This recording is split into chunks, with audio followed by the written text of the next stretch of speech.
Ya, betul sekali. Jadi karena memang ini MMD itu sifatnya satu universitas Mhm. ya, jadi untuk lokasinya itu kita pilih satu provinsi Jawa Timur. Mmm. Bisa bertukar Oh, iya sih. gitu. Kadang kita punya teman dari fakultas hukum gitu Iya. kan, kita pengen nanya-nanya terkait dengan, kalau misalnya kayak gini nih, kan biasanya undang-undang ITE ya, itu Mhm gimana mhm. sih gitu kan. Tapi yang ditempatkan di Lumajang itu nanti akan fokus untuk ngomong terkait dengan gimana caranya meningkatkan minat baca dari mulai anak TK, SD, SMP, itu tergantung.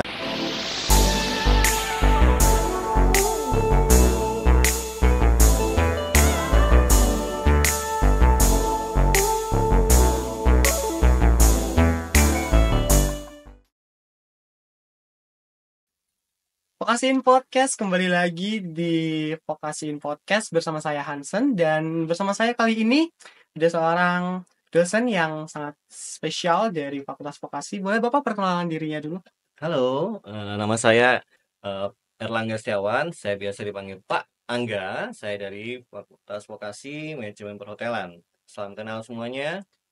Salam kenal semuanya. Dan di podcast kali ini kita akan membahas mengenai MMD atau mahasiswa Yes. membangun desa benernya, Pak. Kalau boleh tahu Bapak sendiri di MMD ini berperan sebagai apa? Oke, terima kasih, Mas Hansen. Jadi di MMD ini saya berperan sebagai wakil ketua Mhm. pelaksana, gitu kan. Jadi saya turut membantu ketua untuk ya terkait dengan pelaksanaan MMD dari mulai awal sampai nanti di Desember. Oh, berarti, eee, itu MMD-nya di Fakultas Vokasi sendiri atau langsung di pusat, Pak? Oke, betul sekali. Jadi, MMD itu adalah salah satu program untuk mendukung mata kuliah pengabdian kepada masyarakat. Mhm. Ya, kalau kita mengenal KKN itu biasanya dilakukan di Mhm. fakultas-fakultas, tapi kalau MMD ini dia sifatnya lebih umum. Jadi kalau misalkan, adik-adik semua join, itu akan banyak bertemu dengan teman-teman dari fakultas lain. Mmm, Karena memang MMD ini adalah KKN tapi versi universitasnya. berarti bedanya itu KKN itu di tingkat fakultas, Fakultas. MMD di tingkat universitas. Betul Kalau betul. dari vokasi sendiri itu yang boleh ikut MMD itu semua atau hanya beberapa aja, Pak? Oke, jadi kalau dari vokasi sendiri yang bisa mengikuti MMD Mhm. itu adalah mahasiswa D4, Mhm. di mana semesternya itu adalah semester 4 atau minimal sudah menempuh 75 SKS. 5 SKS. Berarti kalau di vokasi itu ada manajemen perhotelan dan desain Desain grafis, grafis, gitu. betul sekali. Mulai dari semester berapa, Pak? 4, Dari semester 4. 4. Berarti dari semester 4 itu udah harus mempersiapkan apa aja tuh, Pak? Semester 4 itu yang pertama pasti harus mendaftar. Mhm. Jadi di Siam, silakan adik-adik bisa cek, di Siam itu bisa, ada menu pendaftaran terkait dengan KKN. Nah, nanti di situ silakan pilih untuk menu MMD, lalu kemudian langsung masukkan beberapa data diri dan beberapa dokumen. Jadi Mmm. kita memerlukan dokumen terkait dengan surat, apa namanya, persetujuan dari orang tua, terus kemudian ada data diri terkait dengan BPJS kesehatan perlu dilampirkan seperti itu. Vocationers yang udah semester 4 boleh banget mempersiapkan dokumen-dokumen dan juga hal-hal yang lain terkait dengan pendaftaran MMD. Nah, terkait dengan ruang lingkupnya nih, Pak, berarti Mhm. yang MMD ini lebih luas gitu ya. Ya. Kalau untuk lokasinya tuh, lebih luas daripada KKN atau gimana? Ya, betul sekali. Jadi, karena memang ini MMD itu sifatnya satu universitas Mhm. ya, jadi untuk lokasinya itu kita pilih satu provinsi Jawa Timur. Di Mmm. mana itu dari ujung barat itu kita ada Ngawi, lalu kemudian dari ujung timur itu kita tempatkan di Kabupaten Banyuwangi, Mhm. lalu kemudian ada juga di Lumajang dan Bojonegoro serta Malang sendiri. Berarti sangat jauh sekali ya, Pak, Ya, dari Malang ini. ya, ya. Untuk teman-teman vocationers yang mau membangun desa, yang mau berkontribusi langsung ke Provinsi Jawa Timur, boleh banget ikut MMD. Kalau boleh tahu MMD ini bersifat wajib atau gimana, Pak? Ya, betul pertanyaannya. Jadi MMD ini sifatnya mendukung mata kuliah pengabdian kepada Mhm. masyarakat, di mana itu adalah mata kuliah umum yang sifatnya memang wajib. Mmm. Jadi adik-adik semua yang D4 ya, D4 dan S1 itu tidak bisa lulus atau tidak bisa sidang kalau mata kuliah wajibnya itu yang PKM ini belum terpenuhi. Mmm. Seperti itu. Berarti nanti itu memang harus wajib dan harus dipenuhi gitu ya, Pak? Betul. Adakah yang, mungkin nanti ketika melakukannya itu ada yang membuat mahasiswa ini, eee, terkendala gitu, Pak, di dalamnya tantangannya seperti apa? Kalau tantangan justru saya rasa enggak ya, jadi malah happy. Jadi kalau Hmm. misalnya kita melihat beberapa waktu terakhir tahun lalu atau tahun yang lalu lagi, itu kadang-kadang teman-teman yang sudah ikut MMD itu malah pengen ikut lagi. Oh iya, Bahkan malahan mereka itu bikin acara kopdar bareng lagi, kopi terus kopi bareng lagi, bersama terus anggota MMD. gitu kan. Terus kemudian pas kemarin itu saya melihat ada yang buka bersama dengan kelompok MMD-nya tahun Hmm. 2023, 2024 gitu. Jadi malah ada momen yang itu mereka nggak pengen dilupain gitu Menarik kan. sekali. Saya pikir ketika MMD itu bakal seperti apa ya? Karena stereotipnya itu bakal ke perkampungan, pedalaman yang bakal membosankan dan menakutkan seperti itu sih Pak gitu. Enggak. Ada beberapa desa itu yang menyuguhkan kayak pesona alam pantai. Hmm. Ada yang menyuguhkan pesona alam kayak model sungai kecil-kecil gitu, enggak sungai sungai yang deras banget enggak ya. Ada yang menyuguhkan wisata desa yang kita jarang banget ketemu di perkotaan. Ya, kalau misalnya kamu sering melihat model-model kayak wisata desa yang ngomong tentang sawah, terus bentangan sawah, terasering, semuanya itu semua lengkap di desa, gitu kan. Mungkin bahkan kalian bisa ketemu jodoh di sana ya, entah jodohnya fakultas lain gitu kan, atau mungkin Iya. anak Pak Desa, Kepala Iya, Desa gitu cinlok ya kan, Pak. cinlok gitu kan. Itu banyak banget gitu yang bisa Berarti didapatkan. beragam aktivitas ya Pak gitu. Banyak sekali. Nanti di MMD itu ngapain aja sih Pak kalau boleh tahu? Di MMD itu pertama tentunya kita itu sebagai mahasiswa ya, jadi istilahnya hal yang kamu sudah pelajari di kampus kamu coba terapkan di desa. Hmm. Contoh misalkan kalau di desain grafis kan kita sering belajar terkait dengan bagaimana memvisualisasikan sesuatu gitu kan. Nah, di desa itu juga butuh seperti itu. Contoh misalkan desa butuh kayak pembuatan peta desa atau butuh dibantu dibikin company profile desa Hmm. atau butuh untuk misalkan desain kemarin tuh ada yang desain taman desa, toga dan sebagainya. Tuh kan, itu kalau yang desain grafis. Kalau yang manajemen perhotelan itu biasanya dibutuhkan untuk bagaimana apa melakukan pengajaran untuk pelayanan. Kan di desa itu kan dia punya apa ya PNS-PNS ya kayak kaurnya, kepala desanya, sekdesnya. Nah, bagaimana cara mereka itu untuk lebih baik lagi melakukan pelayanan publik. Nah, itu biasa teman-teman dari manajemen perhotelan tuh bantu banget ilmunya terkait dengan service excellence dan sebagainya itu bantu banget. Dan di satu sisi kadang ada teman kita lain atau teman kita yang dari fakultas lain tuh yang juga punya banyak banget ilmu yang bisa bertukar Oh iya. gitu. Kadang kita punya teman dari fakultas hukum gitu kan.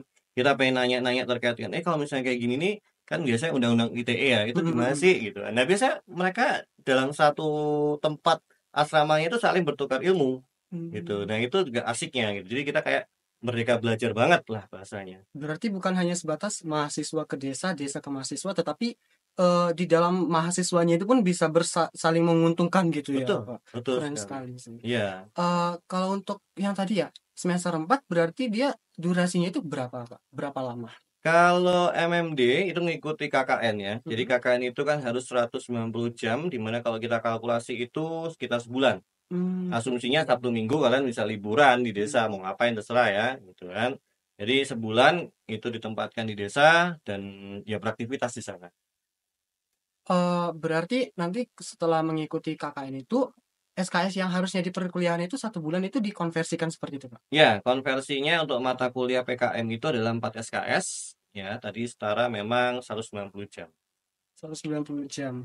Selanjutnya terkait dengan MMD saya pernah dengar ada yang namanya KKN literasi itu seperti apa, Pak? I see. Oke, baik. Jadi, KKN literasi itu adalah salah satu kegiatan di MMD itu sendiri, di mana sebenarnya kita turut membantu masyarakat untuk jadi kan kamu tahu sendiri ya, jadi literasi baca Indonesia itu kan juga agak rendah, gitu kan. Jadi pemerintah itu melalui Kemenristek Dikti itu mencoba untuk ayo dong dari pihak akademisi itu yang bantu untuk bisa meningkatkan literasi baca masyarakat Indonesia gitu kan. Bahkan kita tahu sendiri ada teman-teman dari yang setingkat SMP SMA itu masih belum bisa baca secara normal nih gitu kan. Nah, jadi kakak literasi ini gunanya untuk bagaimana caranya kita sebagai akademisi itu meningkatkan minat baca gitu. Selama ini di desa itu untuk minat baca itu rendah. Ditambah lagi dengan orang-orang sering lihat WhatsApp story, IG story, atau main TikTok di desa, atau main Facebook lah ya. Sehingga waktu mereka untuk baca buku, even e-book sekalipun itu hampir nggak ada gitu. Karena berbagai informasi itu didapatkan dari IG, dari apapun tuh bentuknya. Nah, endingnya adalah kalau kita minat baca yang rendah, kita tuh sering terpapar sama hoax-hoax gitu. Nah, jadi harapannya pemerintah ini dengan meningkatkan minat baca masyarakat desa, itu masyarakat desa bisa terhindar dari hoax, dan itu yang diharapkan dari Kemenristek untuk, ayo dong dari akademisi bisa bantu kita. Nah, untuk KKN literasi sendiri itu kita hanya fokuskan di Lumajang. Jadi nanti Lumajang itu akan menjadi lokus untuk KKN literasi. Itu ya. Nanti teman-teman yang ditempatkan di Lumajang itu nanti akan fokus untuk ngomong terkait dengan gimana caranya meningkatkan minat baca dari mulai anak TK, SD, SMP, ya tergantung dari apa namanya target kalian proyeknya KKN ini apa atau MMD. Kalau dari teman-teman desain grafis dan manajemen perhotelan itu bagaimana Pak berperan di KKN literasi? Oke, jadi di program literasi ini kan sebenarnya sub dari MMD ya. Untuk teman-teman di desain grafis itu karena memang ahlinya di bidang visualisasi, itu kalau tidak salah di salah satu lomba Olivia itu kan ada visualisasi storytelling gitu kan. Nah, jadi bisa membuat model-model kayak komik strip sederhana gitu kan. Misalkan satu buku terkait dengan perjuangan masyarakat Indonesia di tahun 1945 itu menjadi komik strip sederhana sehingga yang baca anak-anak kecil tuh jadi tahu, dan itu sederhana banget. Oh, rupanya kita dulu pernah dijajah Belanda, pernah dijajah Jepang, habis itu kita merdeka, bagaimana perjuangan Soekarno sampai dengan tanggal 17 Agustus. Nah, itu dalam bentuk komik strip biasa. Nah, itu modelnya visual visual storytelling. Kalau yang teman-teman manajemen hotelan itu ya karena memang kita dari dulu tuh sering dituntut untuk bagaimana menarasikan sesuatu ya. Jadi saya rasa sih tidak terlalu punya program yang oke lah karena memang sudah dididik dari semester 1 itu ngomong tentang SOP, ngomong tentang membaca SOP, membaca lain sebagainya itu memang sudah ahli gitu kan. Sehingga saya rasa tidak ada hal yang terlalu menjadi tantangan kalau yang teman-teman MP. Seperti itu sih, Mas. Kalau untuk teman-teman yang sekarang udah semester 4 dan sedikit merasa tertinggal seperti itu Pak, timeline-nya yang dalam waktu dekat-dekat ini bagaimana? Oke, itu pertanyaan bagus sekali. Jadi, untuk pendaftaran KKN atau MMD ini, itu akan dibuka sampai dengan 4 hari lagi ke depan. Sehingga teman-teman Fakultas Vokasi yang ingin mendaftar MMD, silakan langsung segera ngecek di SIAM-nya dan melakukan pendaftaran di SIAM-nya. Seperti itu.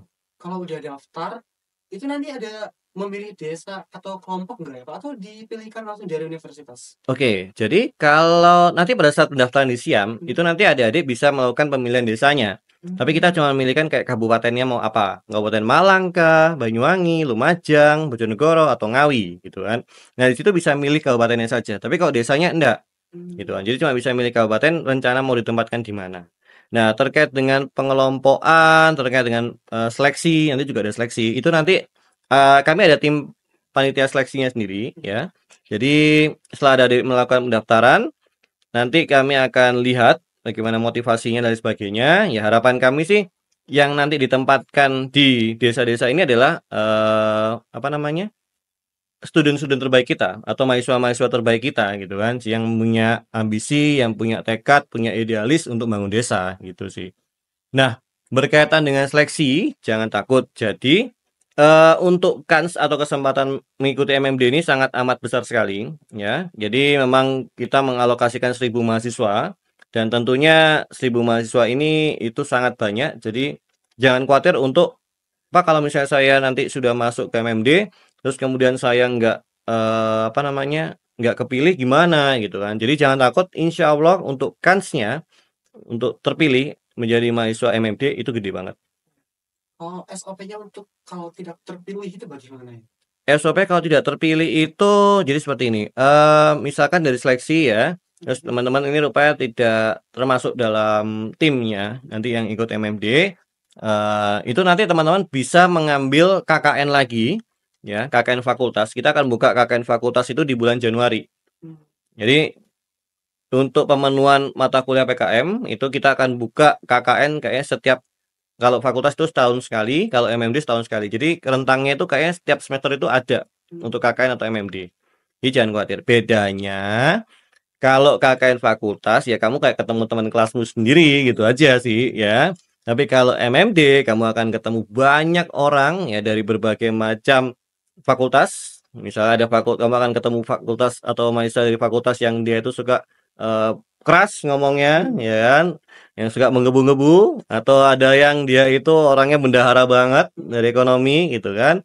Unik lah, kamu akan banyak menemukan hal-hal unik di situ. Apalagi kalau di vokasi ini yang mengikuti hanya dari MP dan juga desain grafis. Betul, betul, betul. Mungkin ini pertanyaan agak sedikit mendetail, ke bagian prokernya itu individu atau kelompok?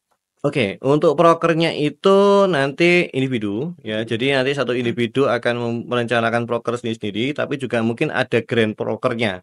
Kayak contoh KKN literasi ini kan grand prokernya apa gitu kan sebagai tim, tapi individu juga ada. Istilahnya gini, eh jangan pernah terbebani kayak oh ini prokernya kayak berat banget gitu. Enggak. Jadi kamu silakan bebas mau ngide apapun ya, selama itu tidak tindakan kriminal ya. Pas saya mau jualan ini nih bahan-bahan yang berbahaya itu enggak gitu kan.